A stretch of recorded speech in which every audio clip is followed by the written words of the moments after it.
Radio J, le 9-10, Léa Moscona. Dans l'air du temps, ce matin, parlons de ce livre qui vient de paraître il y a quelques semaines, Les Pirkei Avot, Maxime Despères, avec les commentaires de Rav Adin Even Israël Steinsaltz et une traduction de Michel Allouche que j'ai le grand plaisir de recevoir ce matin. Bonjour à vous, cher Michel Allouche. Bonjour et shalom, et le plaisir est partagé. Merci. Bienvenue dans l'émission L'air du temps. Alors, avant d'entrer dans les détails de la pensée du Rav Steinsaltz, avant de parler des défis que vous avez dû relever pour la traduction de ces commentaires, et ce depuis 40 ans, me dit-on. 14 livres à votre actif, si j'ose dire. C'est le 14e, celui-ci, n'est-ce pas? Eh bien, avant cela, peut-être rappeler la singularité des Pirkei Avot. Quels sont ces textes dans la Mishnah? Quelle est leur personnalité, si j'ose dire? Oui, c'est une question importante et comme dans beaucoup d'autres livres, de traités talmudiques, donc Pirkei Avot est un traité talmudique, et il y a une introduction brillante de Rav Steinsaltz qui explique en vérité que ce traité, contrairement aux autres traités talmudiques, n'est pas un ouvrage de halacha proprement dite, mais plutôt un ouvrage qui traite de recommandations, de conseils de piété, de conseils de bienséance, de savoir-vivre, dont on appelle ça en hébreu Derech Eretz. Oui. Et c'est intéressant de savoir parce que il y a un dicton qui dit Derech Eretz kadma la Torah, c'est-à-dire que avant même la Torah, il y a les conseils de bienséance, de savoir-vivre.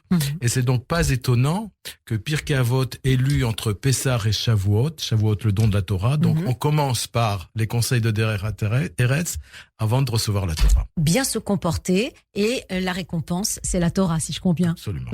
C'est bien ça. Alors, donc, on dit que les Pirkei Avot, c'est plus la morale, c'est plus la sagesse, l'éthique, dit-on.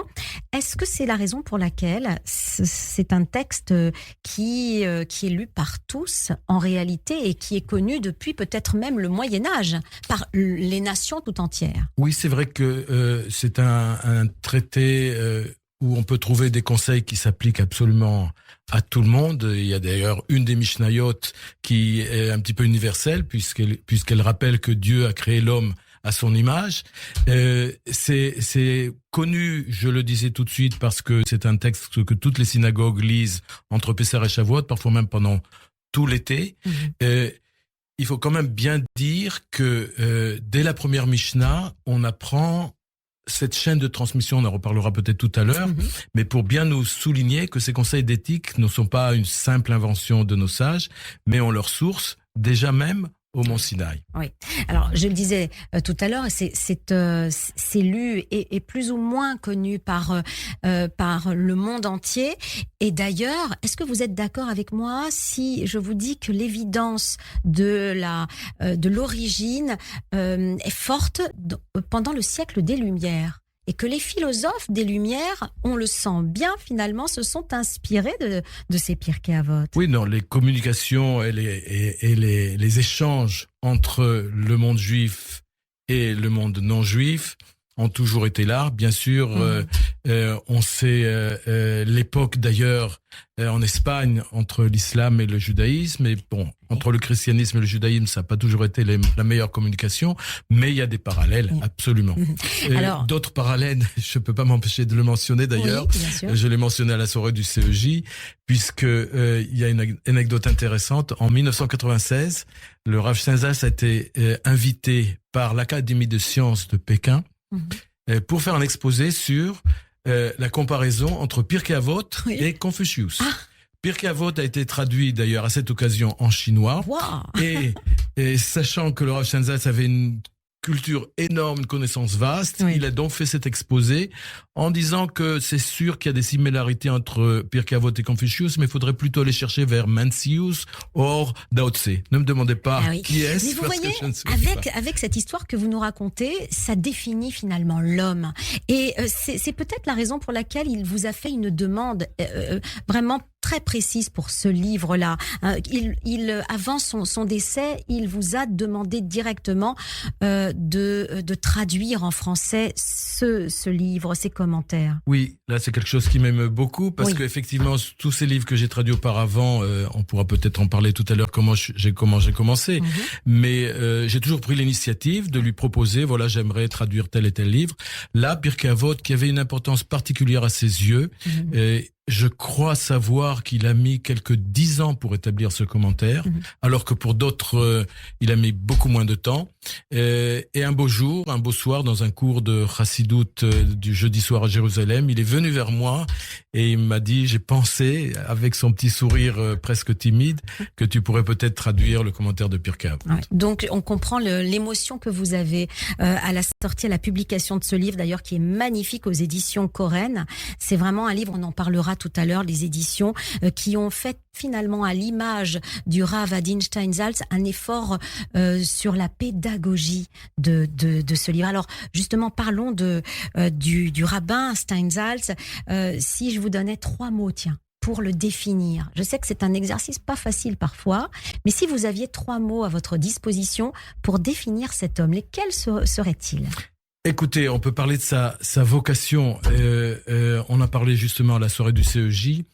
Sa vocation première est de mettre toute la connaissance juive, tous les textes juifs à la disposition, qu'ils soient accessibles à tout le monde. Là, c'est une phrase, hein. C'est pas 3 mots. Alors, c'est plus que 3 mots. Alors, on va dire accessibilité, facilité d'étude, oui. Et puis pour tout le monde. Oui. Générosité. Absolument. Par exemple. Alors, donc, c'est un homme il est né en 1937. Il est décédé en 2020, n'est-ce pas?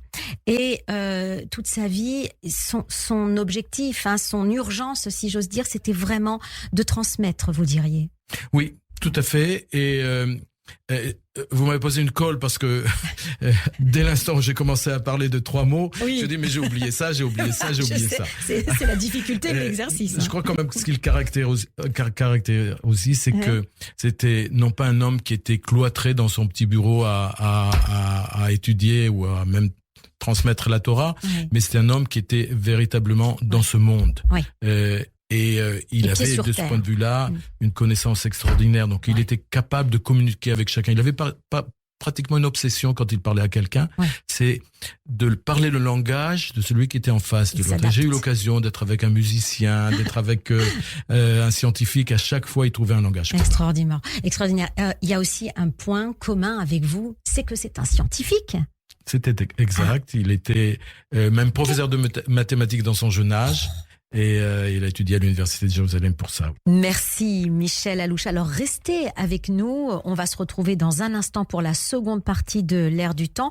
Je rappelle que vous êtes le traducteur des commentaires du Rav Adin Steinsaltz pour les Pirkei Avot. C'est un livre qui est paru il y a quelques semaines aux éditions Koren. Restez avec nous, à tout de suite. Vous écoutez l'Air du temps et on se retrouve dans cette seconde partie. Nous recevons Michel Allouche qui est traducteur des commentaires du Rav Adin Steinsaltz pour les Pirkei Avot, et c'est un livre qui vient de paraître aux éditions Koren, Michel. Alors, peut-être nous dire s'il y a une spécificité au rabbin Steinsaltz. Qu'est-ce que la science, le regard scientifique, l'exactitude de la science va apporter dans sa pensée, dans sa façon de comprendre la Torah et de comprendre les Pirkei Avot en particulier? Oui, alors il est incontestable qu'il avait cet aspect rationnel et par conséquent, effectivement, ses commentaires sont présenté de manière rationnelle, ce qui ne veut pas dire qu'il s'arrêtait là. C'était un homme qui savait absolument mêler le rationnel et ce qui est un petit peu plus mystique. À vous surprendre peut-être, et peut-être que c'est là que je peux dire comment j'ai connu le Rav Steinsaltz. Il était venu à Toulouse en 1986 pour faire un exposé sur la mystique de Maïmonide, ce qui est complètement inattendu et qui rappelle un petit peu ces deux aspects-là. À savoir que d'un côté, la rationalité de Maïmonide, mais il a su trouver en lui ces aspects mystiques. Et donc, la petite histoire, enfin, c'est la grande histoire, c'est que lors de cette conférence, je lui ai demandé « Est-ce que vous comptez un jour traduire le Zohar comme vous avez traduit et commenté le Talmud ?»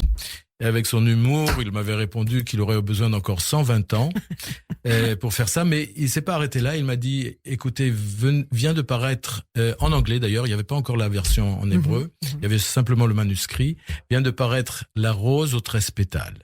Et il me conseillait de le lire. C'est un livre qui donne des concepts de base sur la Chassidoute, sur la Kabbalah, sur les mondes de la Kabbalah, sur l'âme humaine, sur la Teshuvah, sur ce qu'il appelle cette danse de vie entre cet attrait vers le haut en quelque sorte, mais la nécessité de revenir sur Terre. Donc, 2 mois après, je me trouve en Amérique, je trouve ce petit livre et je commence à le lire et je suis passionné dès la première phrase qui dit en gros que le monde dans lequel nous vivons n'est pas seulement ce monde qu'on voit, mais il fait partie d'un vaste système de monde. Donc, j'étais absolument hypnotisé et lorsque j'ai fini ce livre, je me suis dit, mais qu'est-ce que je fais maintenant? Je le remets à la bibliothèque? Non. J'ai décidé que je ne veux plus quitter ce livre et j'ai pris l'initiative de le traduire. 1 an après, j'ai présenté ce manuscrit en le rencontrant ici, encore en France, le Rav Steinsaltz. Il était très content. Il m'a remis, il a dit qu'il le remettrait à José Eisenberg, dont je regardais les émissions de la Source de Vie, qu'il a relu à partir du manuscrit en hébreu. Et puis, comme on dit en anglais, the rest is history. Bien sûr. C'est justement ça, peut-être la grandeur ou le génie d'un scientifique, c'est d'avoir cette capacité à la fois des pieds sur terre et de l'exactitude scientifique, et en même temps d'avoir ce recul et d'être capable d'accepter peut-être l'inexplicable ou une autre sphère de compréhension. Oui, il parlait souvent d'ailleurs de 2 livres que Akadosh Baruch Hu a écrits, le livre du monde et le livre de la Torah. Et tout notre objectif, effectivement, c'est de faire le lien entre les deux. On en reparlera peut-être tout à l'heure. On en reparlera. Alors, j'ai noté l'exemple que vous avez donné concernant la musique, et je crois que vous aviez vraiment envie de passer un extrait musical. Racontez-nous un petit peu le lien entre la musique et le Rav Steinsaltz. Oui, alors, il avait beaucoup d'humour envers lui-même, puisqu'il disait chanter faux. Mais il était, comme je vous l'ai dit tout à l'heure, il était, et d'ailleurs j'ai un ami musicien qu'il a rencontré, et il était très capable de parler avec lui, d'entamer un dialogue sur la musique classique, sur les grands musiciens qu'il avait rencontrés. Il était assez proche d'Isaac Perlman, par exemple. Et donc, l'histoire est que lorsqu'il a eu 20 ans, c'est une prière qu'on a découvert après sa disparition. Il a très belle prière et qui en dit long sur sa personnalité. On va peut-être en écouter un extrait. Allez, on va écouter cet extrait. Cet ami musicien qui s'appelle Eran Elbar a pris quelques mots, l'a composé, et on entend donc un de ses élèves qui chante, Noam Pinto, et puis 2 musiciens qui se trouvent être à la fois mon petit-fils et mon fils, clarinette et flûte. Bonheur pour vous, j'imagine. תן לי אלוקיי הכוח להסיר את המחיצה המדומה בין התורה והעולם. זכני אלוקיי לקיים בכל רגע מחיי בהכרה ובהרגשה. שיוויתי השם לנגדי תמיד, שיוויתי השם לנגדי תמיד, תמיד אזכור שבכל מצב. Quelle belle voix! C'est la voix d'Eran Elbar, c'est un jeune homme. Alors, Eran Elbar, c'est le compositeur. C'est le compositeur. Alors, ce chanteur. Le chanteur est un jeune élève à lui, Noam Pinto. Noam Pinto, qui a une voix, j'allais dire, céleste, presque. Absolument. Alors, parlons de la signification de. Oui, alors, on va simplement traduire et puis expliquer cette chanson. Donc c'est toute une prière, mais il y a un extrait qui me plaît énormément, avec lequel je m'identifie extraordinairement. C'est que il demande à Kadosh Baruch Hu une prière, de lui donner les forces de retirer la barrière imaginaire qui existe entre le monde et la Torah, de façon à ce que lorsque je contemple la Torah, eh bien, je vois le monde que Dieu a créé. Et lorsque je regarde le monde que Dieu a créé, je vois aussi la Torah. Et donc, je crois que ça résume bien le Rav Steinsaltz, parce que en vérité, il ne voyait pas d'antinomie entre les deux. Et je peux vous dire que la plupart de ses cours de Chassidut tous les jeudis soirs à Jérusalem, il nous parlait bien sûr d'idées très élevées, des mondes supérieurs, mais il ajoutait immédiatement, mais ne croyez pas que cette idée existe seulement dans les mondes supérieurs. Et immédiatement, il illustrait cette idée au travers d'un machal, qui pouvait être un machal scientifique, de la nature, et vous pouvez vous parler de la théorie de Einstein, du platypus d'Australie, etc., de façon à bien montrer qu'il y a en fait une unité entre les mondes, entre la Torah et le monde. Il expliquait peut-être à ce moment-là l'aspect spirituel du matériel. Oui. En quelque sorte.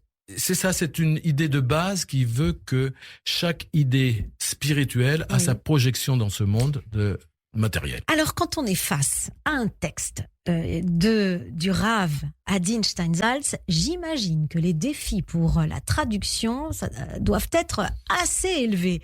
Comment vous vous en êtes sorti ? Oui, j'ai presque envie de dire, en toute modestie, que c'est un art que j'ai appris au fur et à mesure de mes traductions. Je dois dire que la première traduction que j'ai faite de La Rose aux traits de pétales, j'avais une peur bleue de m'éloigner du sens littéral, et je rends hommage à Josie Eisenberg qui en fait m'a donné le déclic afin de savoir comment est-ce qu'il faut traduire. Il faut d'un côté, bien sûr, être fidèle, mais d'un autre côté, que ce soit un texte agréable à lire. Vous savez, en hébreu, on dit, à partir d'un espèce de jeu de mots, en fait, en latin, on dit traductor, traditor. N'est-ce pas? Le traducteur peut être traître, mais il y a quelque chose de beaucoup plus joli en hébreu. On dit les famim atargum marchil, les famim ou maskil. Alors c'est un jeu de mots qui veut dire que parfois la traduction peut vous faire trébucher en quelque sorte, on peut être traître, mais elle peut être aussi maskil. Elle peut vous aider à rendre le texte plus intelligible.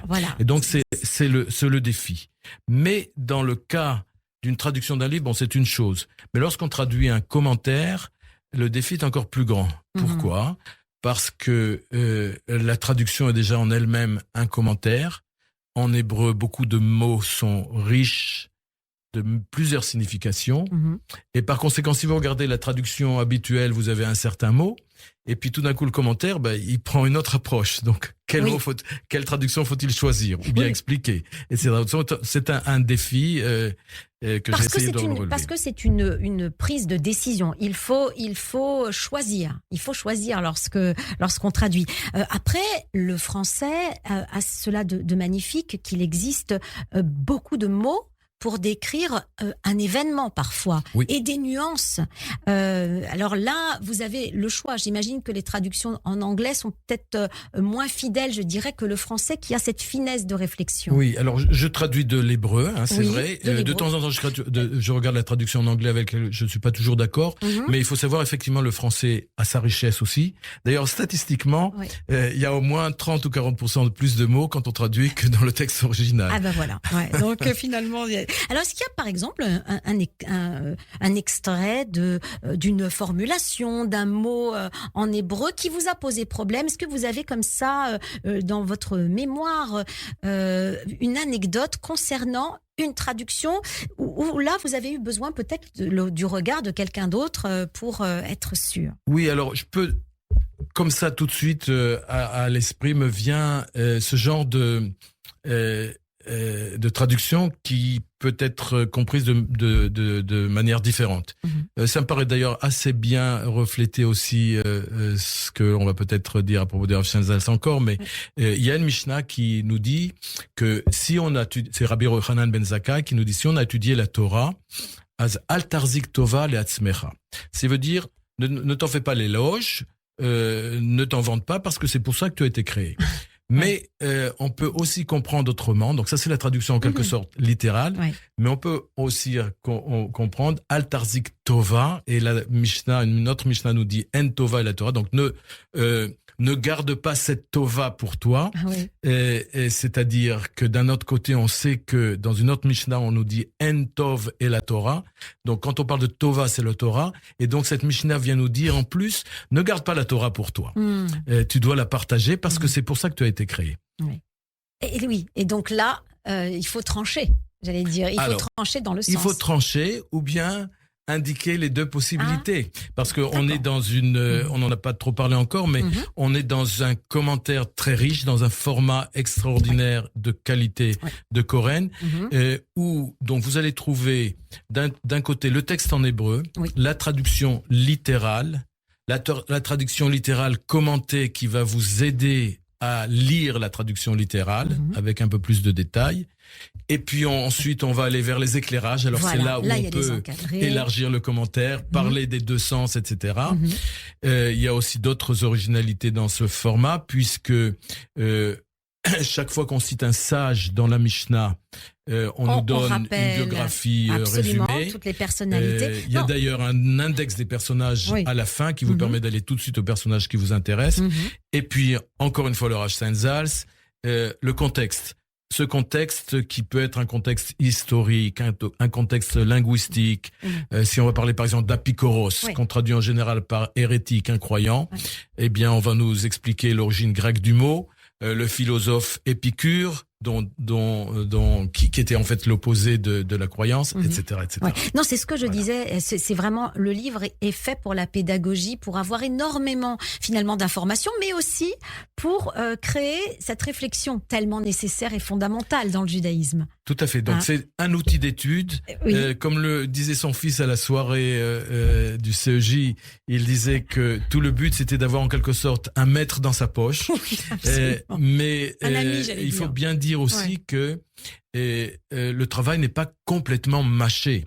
Et il ne s'agit pas d'un ouvrage de vulgarisation, de popularisation, mais un ouvrage qui vous permet de réfléchir, comme vous le disiez, et de vous poser d'autres questions. Donc un très bel ouvrage aux éditions Koren qu'on va bien sûr conseiller à toutes celles et ceux qui s'intéressent à ce sujet. Alors, on était dans la difficulté de la traduction, dans la recherche de fidélité à la pensée du Rav Steinsaltz, et puis venons-en peut-être à vous, Michel Allouche. Vous êtes, je le disais tout à l'heure, et c'est le point commun avec le Rav Steinsaltz, vous êtes vous-même scientifique. Alors, en tant que scientifique, est-ce qu'il y a un aspect peut-être de ce travail de traduction qui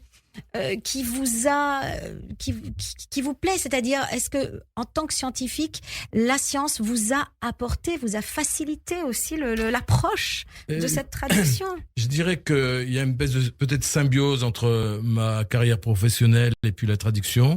40 ans, vous nous avez dit à peu près 40 ans de traduction. Étant ingénieur dans un domaine très particulier de la certification des drones, la navigabilité des drones, où il faut absolument être rigoureux dans la manière de se conformer à des exigences techniques.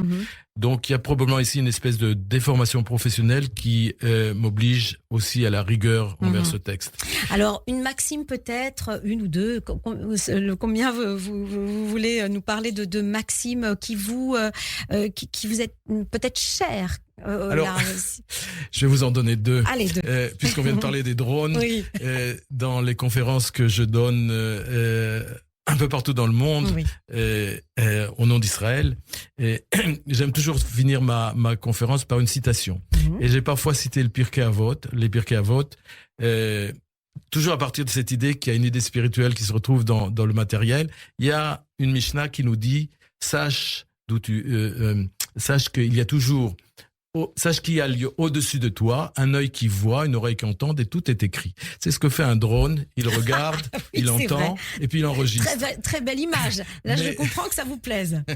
Mais cela dit, vous savez, ça me rappelle un petit peu, une fois j'ai demandé au Rav Steinsaltz parmi tous les livres, quel est le livre qu'il préfère. Sa réponse était immédiatement le livre que je suis en train d'écrire en ce moment. Ah, bah bien sûr. Donc, je pourrais paraphraser et dire quelle est la Mishnah que je préfère. C'est celle que j'étudie en ce moment. Ah oui. Mais cela dit, je pense que la première Mishnah est assez caractéristique. Je ne surveille pas l'heure trop, mais je ne sais pas si on a le temps de continuer. Allez-y, vous pouvez. Je vous dirai l'heure. D'accord. Donc, la première Mishnah, qui est en vérité la Mishnah qui explique cette chaîne de transmission. Donc Moïse reçoit la Torah au Sinaï de la bouche de Kadosh Baruch Hu. Il la transmet à Yehoshua. Yehoshua la transmet aux anciens, etc., etc. Donc il voit ici une chaîne de transmission. Et là, il y a en vérité deux aspects. L'aspect de la tradition, d'où vient la Torah, mais il y a cet aspect de la chaîne de transmission. Dans chaque génération, il y a la possibilité de renouveau. Et ça, c'est quelque chose que le Rav Steinsaltz indique dans une de ses introductions aux commentaires de la Bible. Il va même jusqu'à citer le petit-fils de Rashi. Rav Steinsaltz, qu'on a parfois désigné comme le Rashi de la génération pour avoir traduit et commenté la Bible, le Talmud, le Maïmonide, le Tanya. Donc, il cite le petit-fils de Rashi, qui dit lui-même, le Rashbam, donc il dit que s'il pouvait, il réécrirait un nouveau commentaire. Donc, par-dessus celui que Rashi a fait. Pourquoi ? Parce que chaque génération voit de nouvelles questions se poser. Et le Rav Steinsaltz ajoute que c'est un devoir de pouvoir adresser ces nouvelles questions dans des nouveaux commentaires. Donc, c'est à la fois la tradition et le renouveau. Alors, je voudrais ajouter que cette Mishnah apporte aussi quelque chose qui me paraît caractéristique, puisqu'elle demande aussi de former de nombreux disciples. Et ce qui n'est peut-être pas très bien su, c'est que c'est un débat, un vieux débat. Est-ce qu'il faut mettre la Torah à la disposition de tout le monde, ou bien ça doit être réservé à une élite intellectuelle? La position du Rav Steinsaltz. Alors, elle est évidente. Il a tranché le débat là-dessus. Mais il faut savoir que c'est un débat qui est vieux de 3000 ans, puisque déjà à l'époque des Hébreux dans le désert, il y a une anecdote où Moshe Rabbeinu, Moïse nomme 70 anciens pour prophétiser, et puis voilà que 2 autres individus, Meldad ou Médad, viennent prophétiser. Le disciple de Moshe Rabbeinu ne peut pas supporter ça, il lui demande de les mettre en prison, et Moshe répond, mais plût à Dieu que tout le peuple soit composé de prophètes. Et c'est pas seulement pour la prophétie, c'est aussi pour la Torah, pour la crainte de Dieu. Et c'est un héritage qui nous appartient, qui appartient à chacun et dont le Rav Steinsaltz avait conscience. Peut-être une petite histoire? Allez-y, on a encore quelques minutes. D'accord. Une histoire, vous savez, il y avait un dîner chaque année et il faisait des interventions extraordinaires, d'ailleurs, qui se trouvent dans un certain nombre que j'ai traduit. Sa devise était « Let my people know ». En tout cas, l'histoire était une histoire d'un midrash, d'un sage Rabbi Yanaï, très important, et qui voit un autre personnage qui vient vers lui, il considère que c'est un personnage important, qui avait probablement un sage aussi, donc il l'invite à sa table, et puis il lui demande de faire un commentaire de la Bible. Il dit, je ne sais pas. La Mishnah, rien du tout. Il commence à s'impatienter, on arrive au Birkat Hamazon, alors il lui dit, dis le Birkat Hamazon. Il lui dit non, que Rabbi Yanaï dise le Birkat Hamazon. Il s'aperçoit maintenant finalement qu'il a perdu son temps avec cet ignare, et il lui dit, alors répète après moi, et il lui dit, le chien a mangé le repas de Yanaï. Alors là, il comprend. Il se lève et il lui dit, écoute, c'est vrai que je ne sais rien, mais quand j'étais petit, je passais devant le Talmud Torah, j'entendais les enfants qui disaient, Torah Tzivalanu Moshe, Morasha Kilet Yaakov. Moshe nous a ordonné la Torah, l'héritage de la communauté de Yaakov. Il n'est pas écrit là-bas l'héritage de la communauté de Yanaï. Tu es la Torah et tu la gardes pour toi. Et là, Yanaï était confus de honte. Il a pensait finalement que ce personnage devait avoir une certaine importance, et il lui a dit, mais quelles sont tes actions? Il a dit, écoute, je ne sais pas la Torah, mais j'ai toujours fait attention de ne pas dire du mal de quelqu'un. Quand je voyais 2 personnes se disputer, j'ai essayé de les mettre ensemble. Bekitsour, en résumé, ce personnage est la Derech Eretz, et comme on l'a dit au début, Derech Eretz kadma la Torah, le Derech Eretz précède la Torah. Et donc, c'est ce que disait le Rav Steinsaltz, nous avons ce devoir, la Torah n'est pas notre propre bien, il faut savoir la partager. Et même si on n'en sait qu'un petit peu, le petit peu qu'on sait, peut-être grâce à ce commentaire de Pirkei Avot, il faut le partager avec les autres. Très belle leçon, je dirais. Merci infiniment, Michel Allouche. Je vais rappeler donc le titre de livre dont vous avez traduit le commentaire, parce que c'est vraiment un livre extrêmement riche que l'on peut lire et relire. D'ailleurs, comment est-ce qu'on le lit? On peut piquer un petit peu à droite, à gauche. Bien sûr. On peut vraiment pas obligé de commencer du début jusqu'à la fin. Non, c'est un livre très riche, avec, on peut choisir contexte. Vous avez un index des personnages, donc vous pouvez aller aux personnages. Il y a même des images. Alors ceux qui veulent voir que les images, ils peuvent regarder les images aussi. Des schémas, des photos. Merci infiniment d'avoir été avec nous pour nous parler de ces Pirkei Avot, Maxime Despers, les commentaires que vous avez traduits du Rav Adin Even Israël Steinsaltz. À très bientôt, j'espère, sur notre antenne. Au revoir. Radio J. Le 9-10.